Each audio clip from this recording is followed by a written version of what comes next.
Hello, everyone, and welcome to the third installment of this year's Pride series. My name is M. Shadi Malaklu, and I am the Chair of Women's and Gender Studies at Berea College and the founding director of its Women's and Gender Non-Conforming Center. Thank you for joining us today for a virtual conversation with the podcast and Instagram sensation Country Queers about how to tell rural queer stories in ways that, quote, complicate our collective ideas about rural spaces, not least of all in Appalachia. Today's event is very generously co-sponsored by Berea College's Loyal Jones Appalachian Center. We are grateful to them for their solidarity and collaboration on this and other programming. Country Queers is a community-based multimedia oral history project directed by Ray Garinger and founded by them in 2013. Since then, the project has grown to include a collection of over 70 oral history interviews with country queers in 15 states, a traveling gallery exhibit, a podcast, and ongoing Instagram takeovers by rural queers and trans folks across the US and the world. We are joined today by Ray and by the podcast's editorial advisors, Sharon Patricia Holland, Louis Raven Wallace, and Ermelinda Cortez. Ray Garinger, they, them, is a writer, oral historian, and audio producer who was raised on a sheep farm in southeastern West Virginia and now lives in Knott County, Kentucky, with 2 dogs, 2 goats, 12 ducks, and a handsome one-eyed cat. Along the way, Ray received an MA in Folklore and American Studies from the University of North Carolina at Chapel Hill and gained audio production chops as the Public Affairs Director at Apple Shop's WMMT 88.7 FM. Sharon Patricia Holland, she, her, also hails from the University of North Carolina at Chapel Hill, where she serves as the Townsend Ludington Distinguished Professor in American Studies. Also at Chapel Hill, Holland convenes the Critical Ethnic Studies Collective, is co-chair of the Provost's LGBTQ Life Committee, and chair of the Department of American Studies. She graduated from Princeton University in 1986 and holds a PhD in English and African American Studies from the University of Michigan, Ann Arbor. She is the author of multiple manuscripts, including but not limited to Raising the Dead, Readings of Death and Black Subjectivity, which won her the Laura Romero First Book Prize from the American Studies Association in 2002, and The Erotic Life of Racism, a personal favorite of mine. Holland is currently finishing a decade-long project that examines the role that racial Blackness plays in the making and maintaining of human-animal distinctions.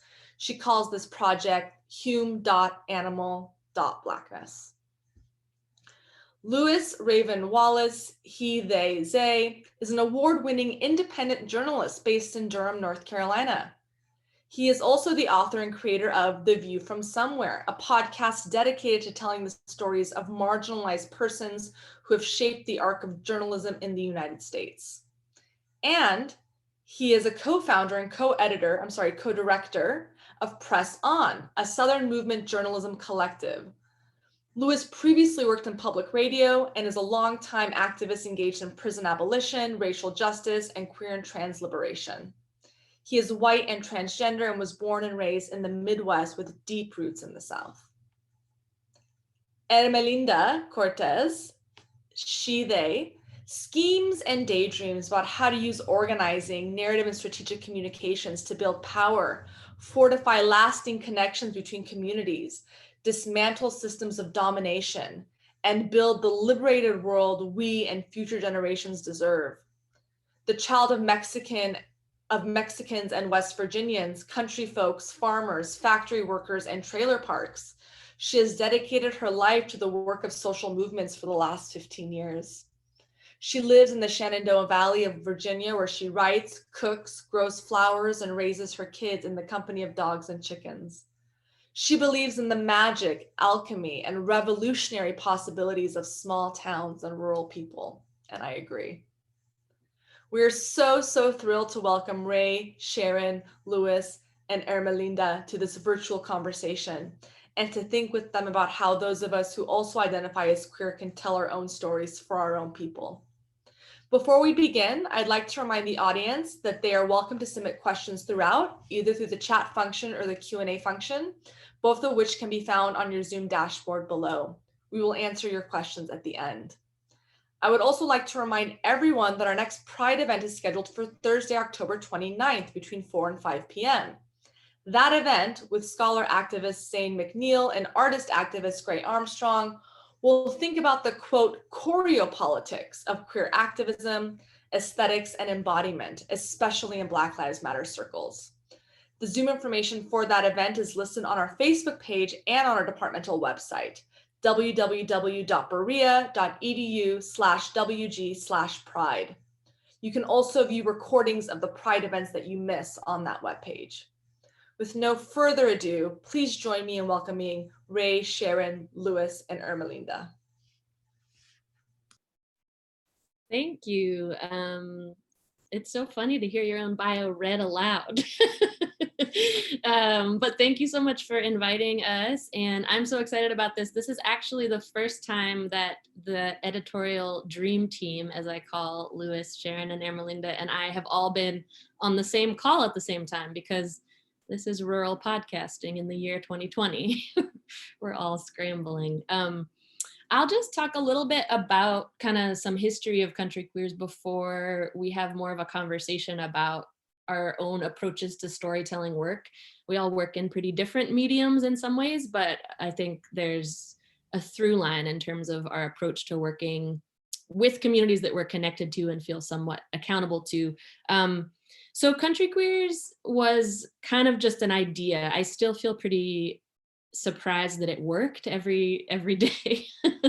I had moved home to West Virginia after about 10 years away, and had sort of bought into this idea for a long time that I couldn't sort of have my queerness and have the mountains too. I came out in college in Western Massachusetts in the early 2000s, and I had only ever met queer people who were either from or were immediately rushing to major cities on the coasts.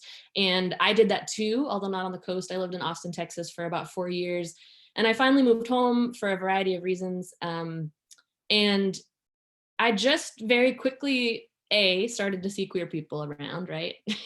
I could sort of see us differently now that I was out and aware of my queerness. And I also started to get really frustrated that I felt like I'd sort of almost been lied to by omission for my entire life until my late 20s, that there are queer people in the country, that there are queer people in rural Appalachia, that there are people who are not only living in secrecy and fear, but there are people who are like thriving and doing their thing and really happy and healthy. And so I started the project with no idea what I was doing. I didn't have any training, but I was really kind of desperate to meet people. And since then, as Shadi kind of mentioned in the intro, the project has grown. I don't exactly know how many stories. I think it's over 70 in 15 states at this point. There's a gallery exhibit, there's the podcast, there's the Instagram pieces of this, but it all sort of came out of this feeling of pretty intense frustration that I was nearly 30 before I even learned and started to find people in my home community who were queer and trans and who were having an experience really different from what I could find in mainstream media, which was nothing or stories of really intense violence and murder of rural queer people. And that was about it. So the podcast came together this summer. For the most part, along the almost 8 years of this project, it's been kind of me in my free time gathering stories and trying to build a website and like figuring things out. But for this summer with the podcast, I really wanted to bring in people who I really respect and admire and are really great thinkers and also really connected to rural queer experiences and organizing and queer kind of narratives and thinking and also podcasting. And so I was actually expecting Sharon, Lewis, and Ermelinda all to say no, that they didn't have time to be on the editorial advisory team. And they all said yes. And I still feel like I lucked out so much. It was really amazing to work with them this summer on the podcast.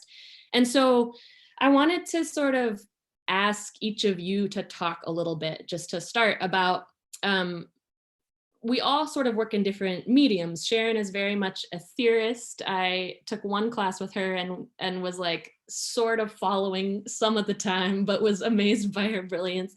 Lewis is a journalist, has made a really incredible podcast about sort of the history of objectivity in journalism.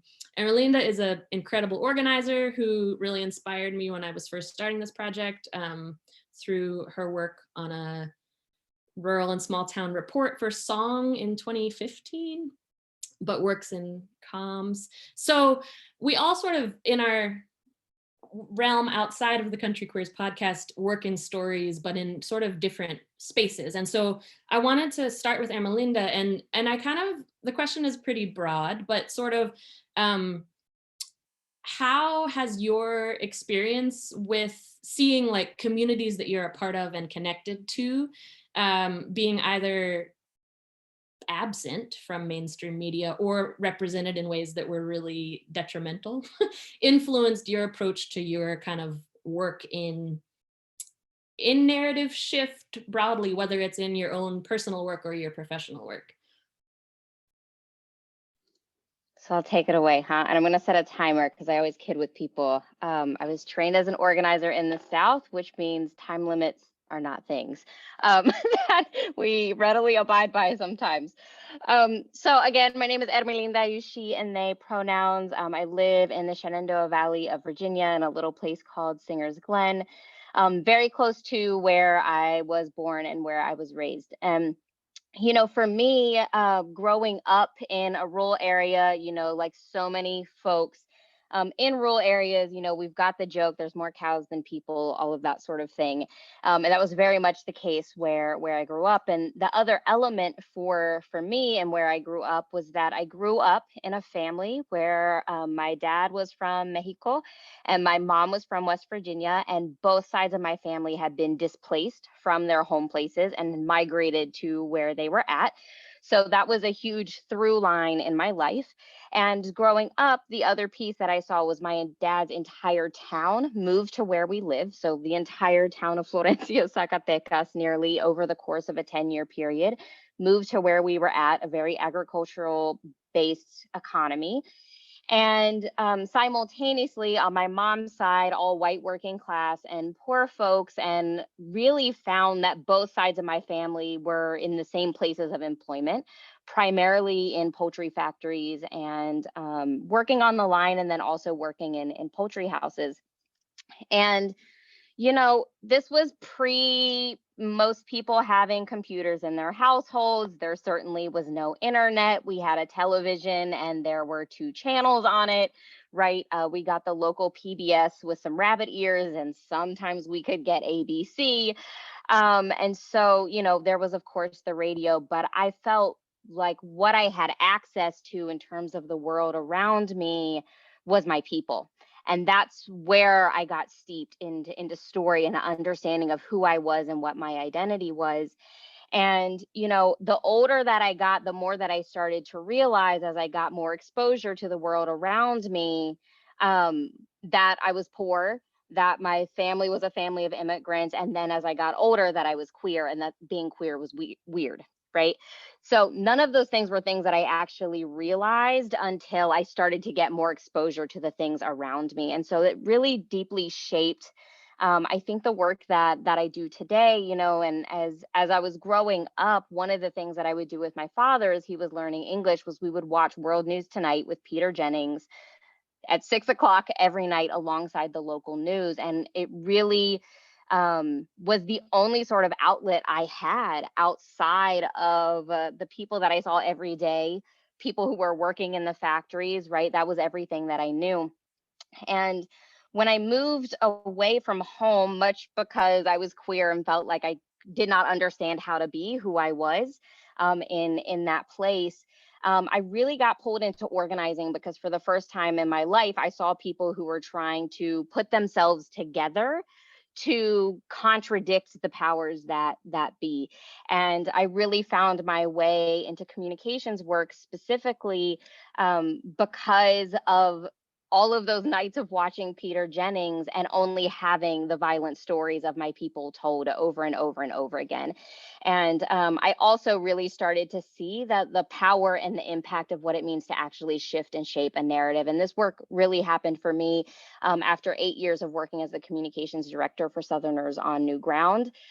So Google it if you can. I'm not going to go into the whole long wind of whose song is, but my work there was really to help shape and tell the stories of queer and trans people across the South. And we were doing that while many of the fights that the kind of mainstream gay rights movement was pushing was around gay marriage. And so what that meant around the stories that were told, who was represented, and the issues that affect us as queer and trans people of color was pretty narrow. And so I just became really motivated to think about the other stories, and in real time and in campaign-based mode. I spent a lot of time working on HB2 in North Carolina, also known as the bathroom bill. And I always quiz people when I'm talking across the country. I'll say, who knows what HB2 was? And many people say they have no idea. But when you say the bathroom bill, people know exactly what you're talking about. And that, to me, shows the power of narrative and why it's so important to do that work. And so that's the work that I'm steeped in every day, is to really to support and flank people who are in directly impacted communities, who are trying to uplift their stories and to change the powers that be, to change the material conditions of their lives. And that work, I think, is directly connected to the work of country queers. I think it is absolutely critical that people are able to tell stories for themselves, and not just to have the avenues to do so, but to feel confident and safe enough to also do so, and to feel like they're part of communities where they can do that. And it's why I've been so blessed to participate in Country Queers. So I'll leave it there. I'm at my time, and I don't know who's next, Ray, but Lewis, you need a refresher on the question. I don't even know if I remember it. No, I think I got it. We'll see. So thank you. I'm really excited to be here with all of you. And yeah, so I worked as a journalist. I have worked as a journalist for about the last 10 years, but for many years before that, I didn't work as a journalist. I was primarily an activist, and had a day job as a barista. And the way that I kind of came into all of that was through being a part of queer youth movement in the 90s. And so I like to say that I came out as queer the same year as Ellen DeGeneres came out as gay, and came out as trans the same year that the movie Boys Don't Cry came out. So those were like key kind of cultural moments where being gay and then being transmasculine kind of made their way into a mainstream media outlet for the first time. But particularly for folks who aren't familiar with the film Boys Don't Cry, it's a Hollywood movie that is about a white transmasculine person living in a rural place who is raped and murdered on screen in the movie.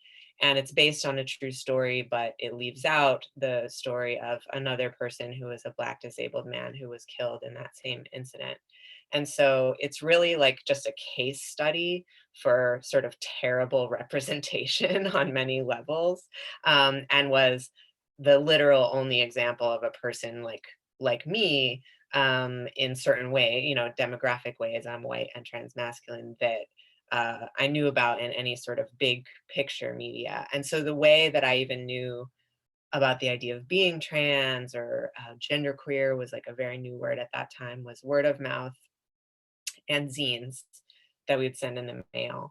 And then at sort of the late stages of that, there was like a little bit of internet stuff, like Live Journal, and I don't even remember. So I see the like Live Journal era folks. So for me, that was, I share all that just to say that that's sort of how I came into this whole idea of even telling a story or making media, was that we did it because we had to, in order to make space to be the people that we were in the world, and in order to connect with other people who were fighting for justice in various ways. And I was quite young when I started kind of working in that framework, and really came up and came out like into movement, and then later became a journalist. And when I became a professional journalist through the avenue of public media, it was like opposite day. It was like suddenly your proximity to an idea or an issue made you a liability instead of an asset. So the fact that I was close to folks who were working on prison abolition, or that I was close to trans communities, meant that I might have a conflict of interest and I shouldn't or couldn't report on them or be the one to tell that story.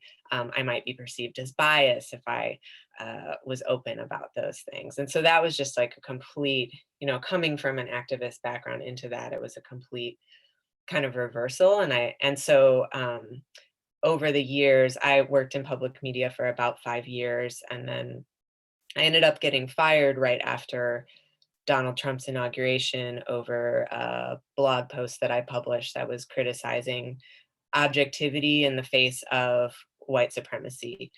So pretty basic stuff. We shouldn't be objective about white supremacy, but that was unacceptable in that context. And through a conflict with my employers, I lost my job in public media, and so sort of springboarded from that into a position of advocacy around this idea of the myth of objectivity, and that it's actually a really damaging myth that's continuing to be a kind of tool of gatekeeping to prevent the organizing that we need to change the way that we do journalism in this country, and to change sort of whose voices are at the center of journalistic storytelling. So that's been a lot of what I've worked on over the last few years.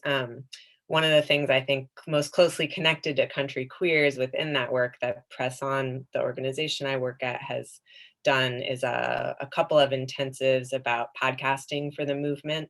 And so really like developing both the skills and tools to make podcasts, but also the sort of framework for like what is my relationship to this story? What is my relationship to power in this story? Who am I to tell this story? Those kinds of questions are the things that we're helping folks think about as they think about being the one to make a podcast about X, as well as like skilling up on making a podcast. So we got to work with Ray, who probably didn't need most of that training, but got to work with Ray in that training, and it was great. And I will stop talking now and pass it to Sharon. Thanks so much, Louis. Well, it's so funny, like being the one that's a little longer in the tooth than other folks. I feel like that little like redaction about my life could go on for a little bit. So I'm going to focus on what brought me to North Carolina, because I think that's most important, and what brings me to this rural space. I'm so thrilled and honored to have been asked by Ray to really participate in this podcast, and so great to meet Ermelinda and Louis here in this moment. This is my second pandemic, and that first one, HIV, AIDS, was terrifying. And I wanted to mark that because so many of us are living in this space right now, thinking about this as this new occasion in the history of humanity. And it's interesting that I survived the first one away from home, and I'm surviving the second one surrounded by my ancestors and surrounded by people I love in a chosen community. And last night I spoke at the memorial for Randall Keenan, who passed very quickly and suddenly. And may he rest in peace and power. But his story of his novel, A Visitation of Spirits, and his character Horace really moved me back in the 90s when I first came across that novel. And so when people ever ask me about, why I came back to North Carolina, I have two reasons. One, Randall. I read that novel and I thought it might actually be possible to live this revolutionary, I think, queer, African descended, multiracial life in the way that I would like to. And the second thing that brought me back to North Carolina is just my family legacy. I am the only girl child of the girl child in my mother's family. My grandfather was Davis Buchanan Martin. He was the chair of the committee, which was known as the Committee for Negro Affairs back in the day.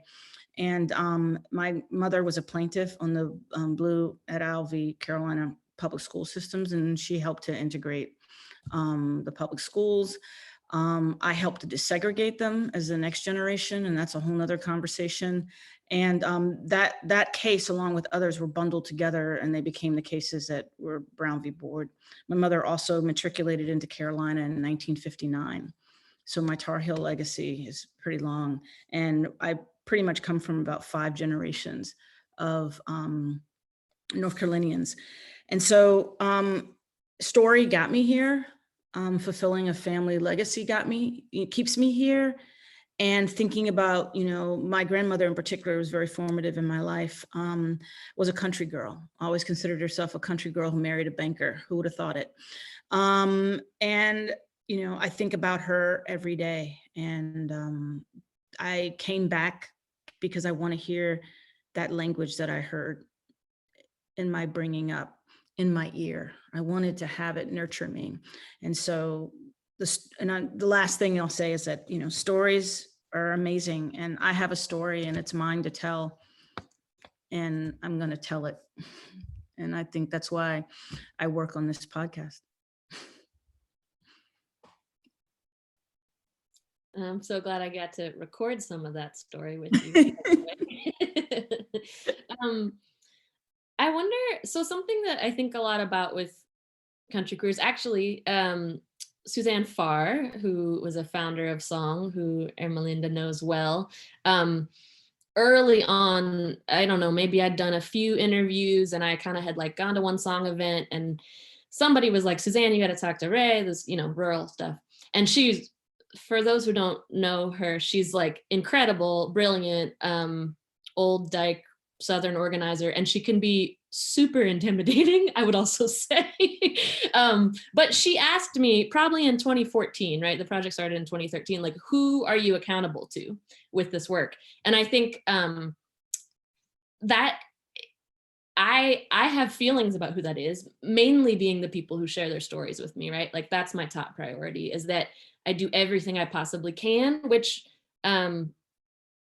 to make sure that people feel safe in the interview itself with me, but also that they know that at any point, if they don't want the story to go public, that they can tell me that and I will respect that. Because I think growing up in Appalachia, which I'm assuming there's a lot of folks on this call from different communities and places, but Berea being based in Appalachia, I think folks know pretty immediately, it doesn't take long to think about examples of the way that storytelling can cause harm, right, to communities. And so that's something I think about a lot in the work. I also think it can be really confusing, like, how do you do that beyond the individual person whose story you've recorded? Like, how are you accountable to a community more broadly? And it's something that I think about with this work, with country queers, in the podcast this summer, sort of how to navigate, like, making the person who shared their story feel comfortable with the way it's presented, but also trying to pull in and think about kind of other experiences and layers of history and things happening to put a story in context. That's a ramble, but I kind of wanted to ask each of you about how you think about, like, who you're accountable to in your work and how you approach that. And I actually want to start with Sharon, because your work is just so different in some ways from at least me and Lewis, who are both in sort of podcasty land, and Ermelinda in like comms strategy land. But like, I didn't know I was going to ask you that question. I just, now that I have you on this call, I'm really curious how you would answer that. I feel like one of my students now. Could you repeat the question, please? Right.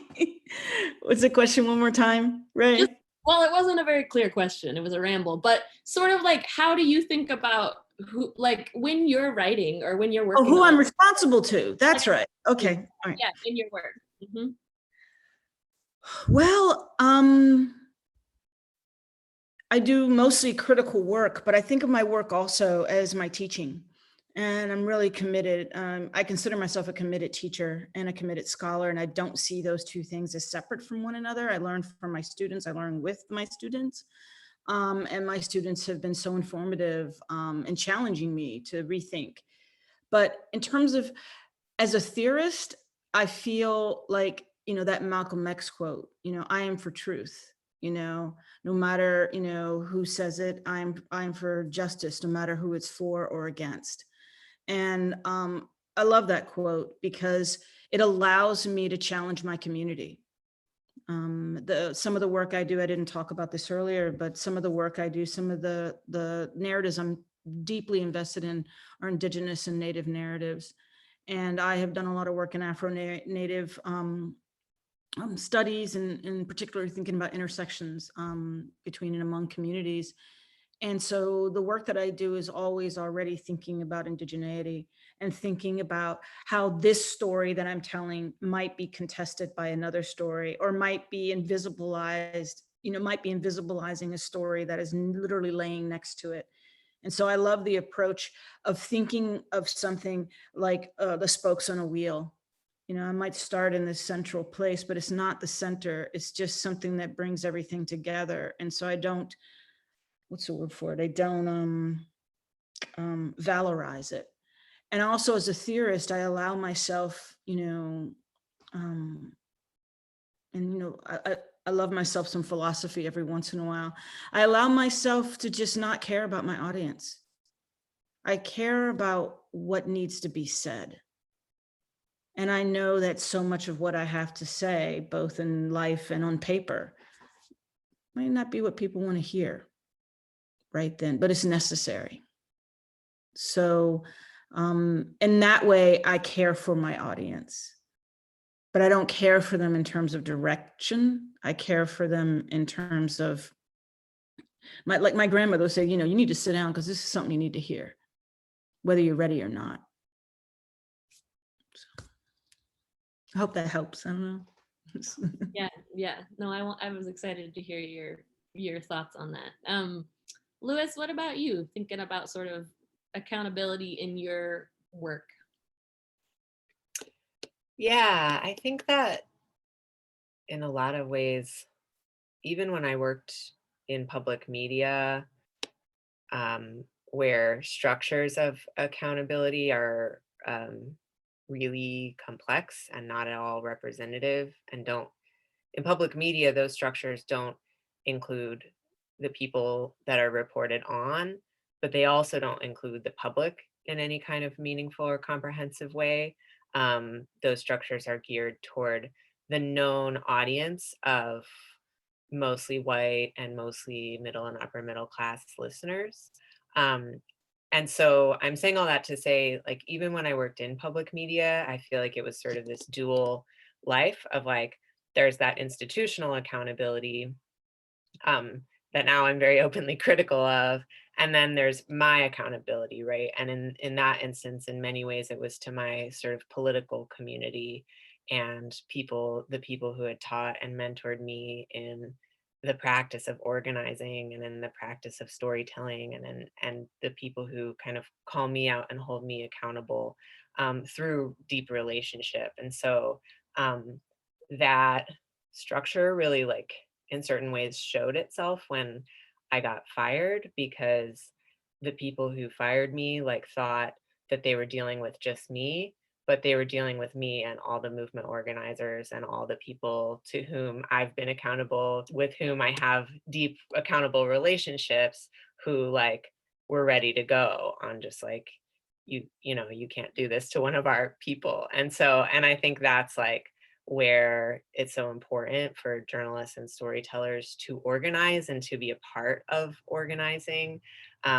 in ways where not only can we be held accountable, like when we go off the rails in the way that we tell a story or what story we choose to tell, but also that we can hold institutions accountable collectively. So that's like a two-way street.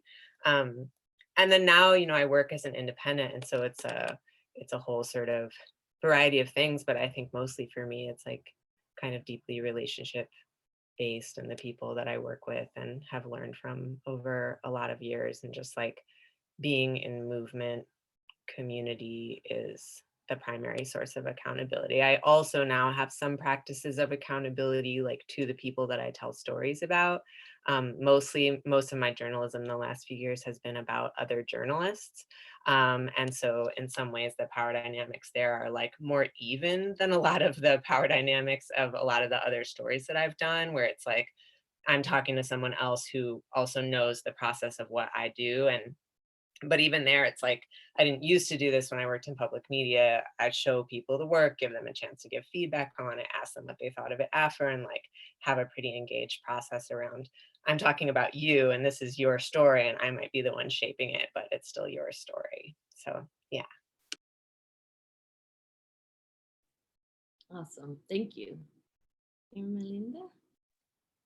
Oh man, this is like a can of worms for me. I'm a little jealous of Sharon. Where I'm like, I wish I didn't care about my audience as much as I have to.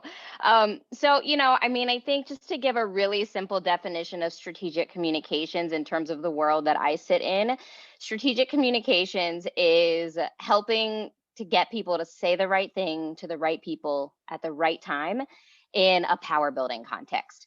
So, just to kind of lay out the kind of world that I'm in, because I think people hear strategic communications and can think all kinds of different things, but that's kind of the gist of it. And I think that the question of accountability has really changed for me, going from being a communications director inside of a power building organization that was focused on queer and trans people of color in the South and uplifting and sharing the stories and doing all of the work there, to now working in a multitude of organizations where I'm actually working at the level above story, where I am looking at narrative, ideology, values, and beliefs, and how all those pieces of story connects to paint a broader narrative that then informs people's human behavior and then the systems around us.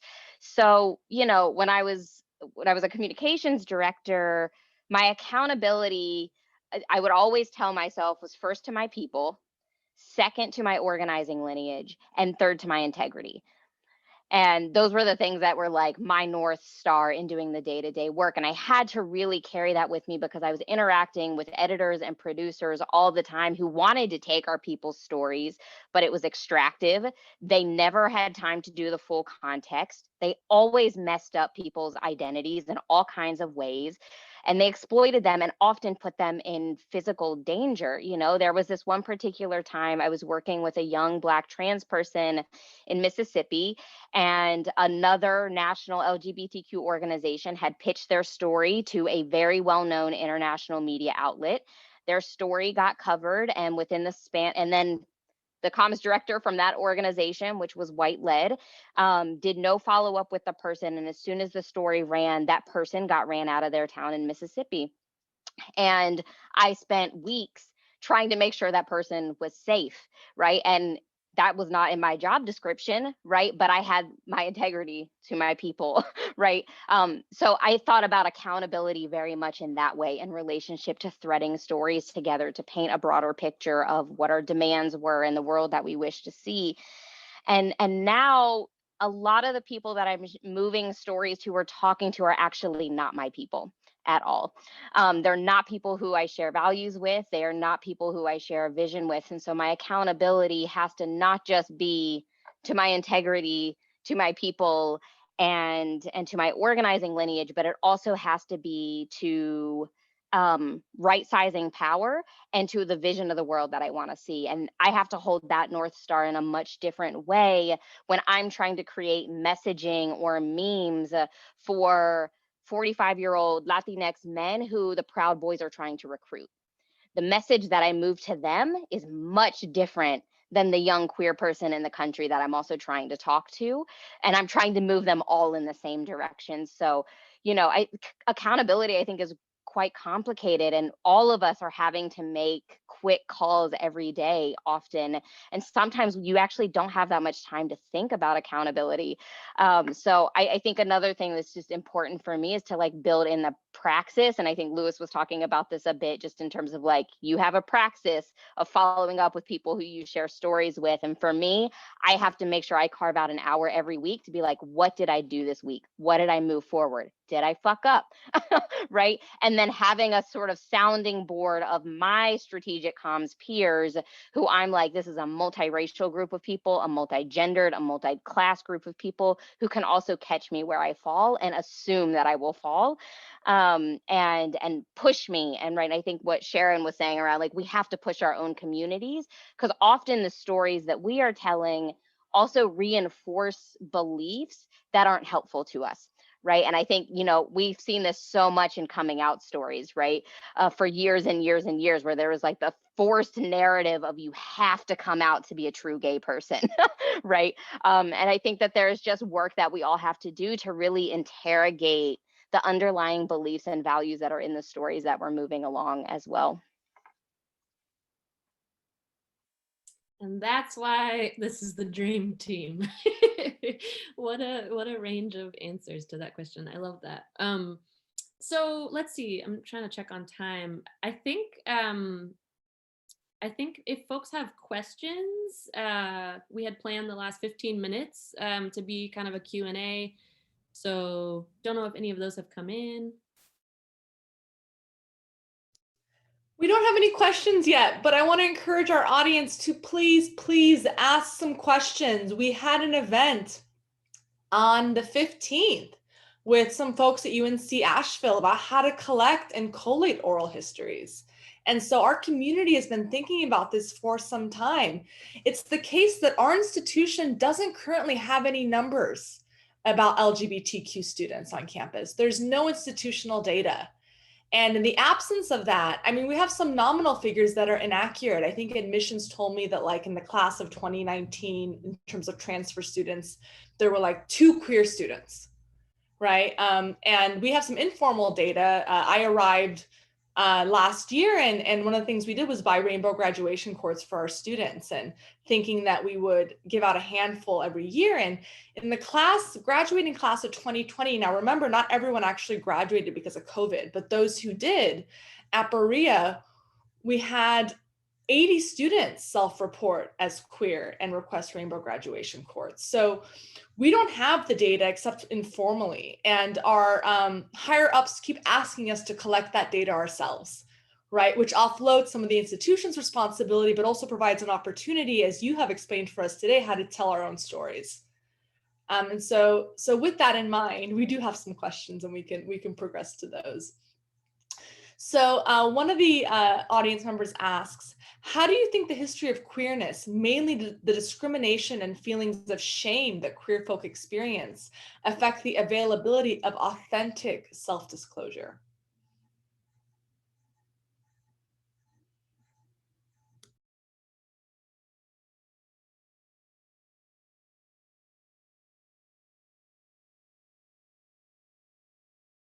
Well, I'll take a stab at that. Why not? Everyone's like, well, okay, well, I guess I'm paused at the word of authentic, although I think authentic, you're meaning like authentic and true to self, right? How do you think the history of queerness? Well, so many aspects of the history of queerness. Is exclusive whiteness. You know, how does my story fit into that story? It's binarisms, you know, rural versus city, you know, POC, you know, against a white majority, which is, you know, flattens the diversity of, you know, ancestrally African, Indigenous, and Latinx, and other folks of color. So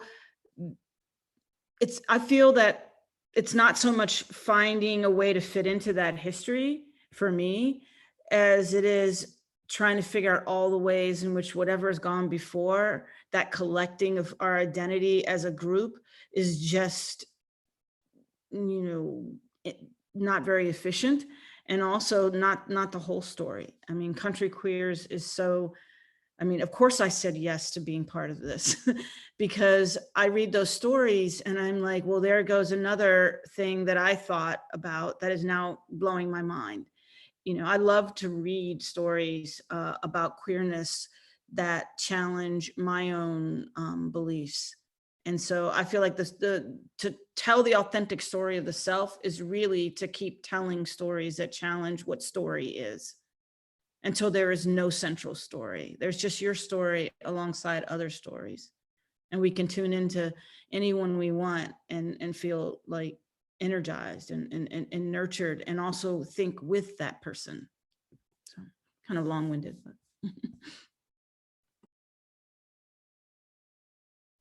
I love that. I don't really, nothing is coming to mind for me in this question. Lewis or Ermelinda, do you have thoughts on it? I mean, I think the only thing it's making me think about, I mean, any of the number of crises that I dealt with at Song from a communications perspective, nearly all of it involved dealing with the media in some way, shape, or form, and having to train queer and trans folks of color about how to be spokespeople. And one of the things that I would see, right, and we would always pull from our membership, we would never pull from people we weren't already in relationship with. And one of the things that would happen often is that even if people were leaders in their community, the second they heard the word reporter, they were like running for the hills, right? There was like no sense of agency that they would feel because they understood the imbalance of power. And I think it's one of the things when we talk about shame, we aren't talking about power enough. There is a sense of shame because there is a power dynamic. And so part of my work was to negotiate that power dynamic and to try to flatten it as much as possible so that that internalized sense of shame wasn't going to go away necessarily, right? But we could facilitate a space where we could just crack it open just enough for somebody to step a toe in. And then one of the things that I was finding is after somebody would step a toe in, they would get their own sense of power to tell their own story again and again and again. And so the next time I would call that person, right, they'd be like, actually, those reporters are fools. Here's my story, right? And I think there is such a like profound sense of stewardship we all have to our peers and our community to help support that if like this is our line of work. So I think that's the other thing with the shame piece that I was really thinking about. Thank you so much. I'm going to ask two questions together because they're quite related, and I do want to give you time to respond before we have to part for the day. So the first question is, can you share any moments when you collected a story and that really messed up? And how did you resuscitate that relationship? The next one is, how have you navigated the relationship between oral history and institutions, particularly thinking about whether or not associating country careers with a certain repository or wanting to protect people's stories from being co-opted by the institution or the state? Ooh, yeah. I can start with the story of messing up, which actually, so I met Sharon when I was a MA student in the folklore program at UNC, and the folklore program sits within American Studies, or did. And I struggled in that program, which I feel fine saying here because all of my professors knew about it. Everyone on my committee knew about it. And part of it is that what they wanted me to do was to write about people's stories, right? To like analyze people's stories, part of what they wanted me to do. And I didn't sort of realize until more recently that I was having a really strong resistance to that. Not that in the format of the podcast presenting these stories, there's not still all sorts of power dynamics at play in terms of the editing choices that I made with audio, that we made as a team from those transcripts. There's still a lot there, but I feel a lot more comfortable saying sort of like, here's how I got connected to this person and here's their story. It's edited, but it's not me analyzing what they've said for the listener. And this is all connected because early on in the project, I had built this like website that was mostly just a blog. And I was doing some writing, like some personal sort of essays about my own experiences that brought me to this work. And it wasn't someone that I had interviewed, but it was some friends of mine in Austin. God, I like still feel nauseous when I tell the story. I feel so bad about it so many years later. But I had befriended, I was a regular at this gay country bar in Texas that was amazing. And it was one of the first places that I sort of saw like countryness and queerness together. And it was really actually like influential in me moving home. And I met all these country queers there who were in the city. Most of us were homesick. Some of us felt like we could not go home. Some of us wondered if we could. But there was this pair of friends who were chosen family who had been exes. You know, they were like lesbians that had dated, and now they're like, literally one of them got married and they bought a duplex so that the friend and ex could be on one side of the house while the new lesbian couple and their kids could be on the other. I loved them. They took me under their wing. They taught me to two-step. They take me to the gay rodeo. One of them was from Mexico and the other was white and from the US. And they had told me a story in our friendship about this like, just like really incredible story of Mercedes had been deported and anyways, a story about people like making big risks to try to get her back into the States that I wrote about in this piece that was about like this beautiful modeling of like queer family in this bar. And I posted it on the blog, and then they contacted me and they were like, her citizenship status is such that like, this is so not okay. And I like still, I like have goosebumps. I feel so bad about it. And you know, I immediately took it down, like changed the thing. I had a lot of phone calls with them. And then the next time and the last time I was in Texas, which was in 2014, I think, we like met up and went two-stepping and talked about it in person. And so I don't think that it had any like legal impact, like it wasn't up long enough, but that was a pretty early experience for me in this project that I think a lot of my resistance in grad school was like, I'm not trying to write about somebody else's story because it's not that you can't fuck it up when you're creating a platform to sort of present stories in a longer format, but I think it's a lot easier to fuck it up when you are actually like telling someone else's story in your own words, right? So there's my, speaking of shame, I just, oh gosh, I hate that. Anyways, in terms of institutions, I mean, I really haven't decided what to do with country queers and a repository in terms of a like academic institution or an official archive. And some of that is that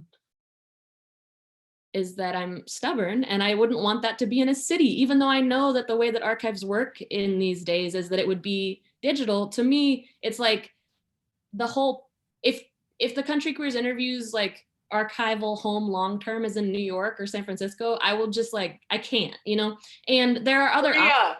Yeah, well, Berea. yes, Berea. I have thought of Berea. I've thought of Apple Shop where I worked. But I just kind of haven't gotten there yet. So I don't know that that answered that question, Caitlin. But I will say, of course, starting a sort of like community-based oral history project with no training and institutions, I had no idea that there were navigations within academic spaces between like folklore and oral history, or like all these disciplines that, you know, I just kind of had no idea about all of that. But of course, that's like academia. There's a lot of like, you know, different approaches to the work that shape navigation. So that was something I was surprised about when I was in school. Like, oh, these seem connected, but there's clearly there's like long differences and approaches in certain spaces.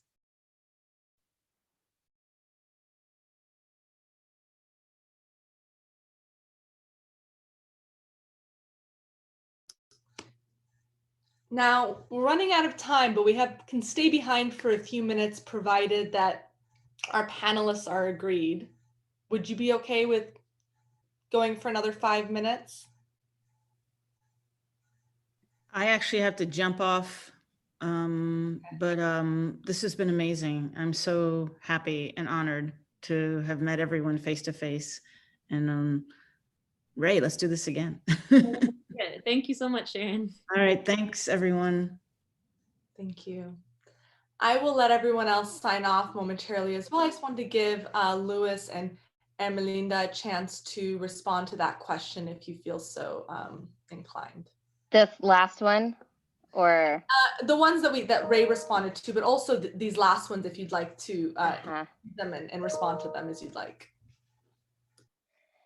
yeah, I'll skip on the institutions ones just because I think Ray, you hit it. I may have a lot to say, but I think you covered it well. I mean, I think this question around apoliticalness and values is an interesting one. I don't think that you can actually push the spaces sometimes. You can navigate them. I think one of the things that, and Louis, I would be curious to hear your thoughts around this. You know, sometimes things are in a dominant framework for a reason, and often people are holding multiple belief systems in their heads.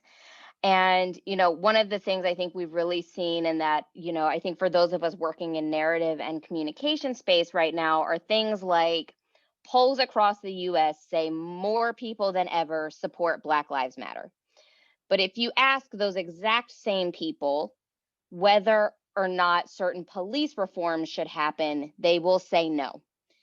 So one of the things that I recommend when you are working in these places where it's like maybe your values are in a different place than where you would like them to be is you have to find where the openings are.